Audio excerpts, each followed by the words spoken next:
ইলিশ মাছের নাম শুনলেই জিভে জল আসে, আর সেই ইলিশের মাথা দিয়ে যদি তৈরি হয় সুস্বাদু পুঁই শাক, তাহলে তো কথাই নেই। এটি বাঙালির হেসেলের অত্যন্ত প্রিয় একটি পদ, যা গরম ভাতের সাথে অসাধারণ অনুভূতি এনে দেয়।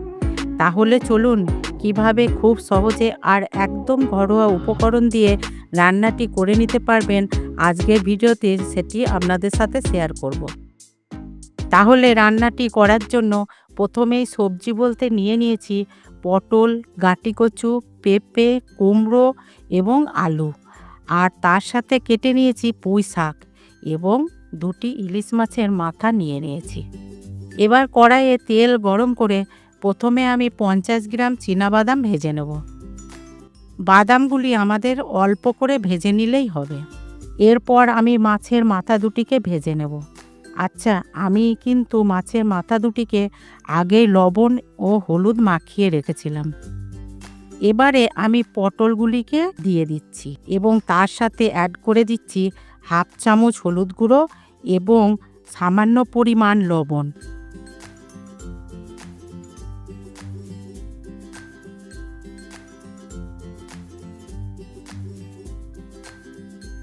পটলগুলি ভাজা হয়ে গেলে কড়াইয়ে একটু তেল অ্যাড করে দিয়ে দিচ্ছি হাফ চামচ 5 ফোড়ন, 2টি শুকনো লঙ্কা এবং হাফ চামচ গোটা জিরে দিয়ে দেব।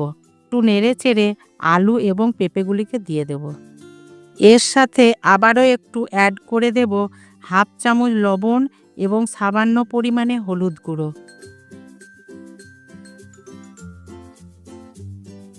এগুলো এরকম একটু ভাজা হয়ে গেলে এর মধ্যে কেটে রাখা কুমড়োগুলিকে অ্যাড করে দেব। এবারে আমি 1 চামচ আদা বাটা অ্যাড করে দেব। এর সাথে আগের থেকে তৈরি করে রাখা 1 চামচ কালো সর্ষে, 1 চামচ সাদা সর্ষে ও কয়েকটি কাঁচা লঙ্কা দিয়ে একটি পেস্ট করে রেখেছিলাম, সেটি অ্যাড করে দিচ্ছি। এবার আবারও রঙের জন্য একটু হলুদ গুঁড়ো এবং ঝালের জন্য লঙ্কা গুঁড়ো ও স্বাদের জন্য লবণ অ্যাড করে দিচ্ছি।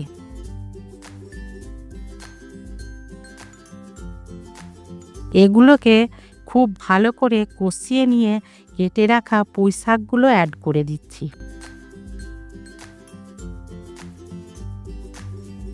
এখন ভেজে রাখা পটলগুলিকে দিয়ে আবারও একবার নেড়েচেড়ে ভেজে রাখা বাদাম ও মাছের মাথাগুলিকে অ্যাড করে দেব এবং স্বাদের ব্যালেন্স ঠিক রাখার জন্য সামান্য পরিমাণ চিনি দিয়ে দেব।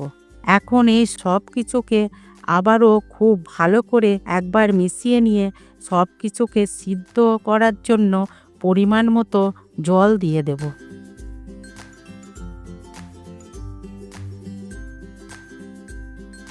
এখন গ্যাসের ফ্লেমটিকে মিডিয়াম রেখে আমরা কিছুক্ষণের জন্য ঢাকা দিয়ে দেব। দেখুন, গ্রেভিটা অনেকটাই শুকিয়ে গেছে আর সব কিছু খুব ভালো করে সিদ্ধও হয়ে গেছে। এখন রান্নাটি ফিনিশ করার জন্য আমরা একটি ভাজা মশলা অ্যাড করে দেব। এটা তৈরি করার জন্য আমি দিয়েছি 1 চামচ রাঁধুনি মশলা, হাফ চামচ গোটা ধনে, হাফ চামচ গোটা জিরে। এখন পরিবারের সকলের সাথে উপভোগ করার জন্য পুরোপুরি তৈরি আমাদের আজকের পুঁই শাকের রেসিপি।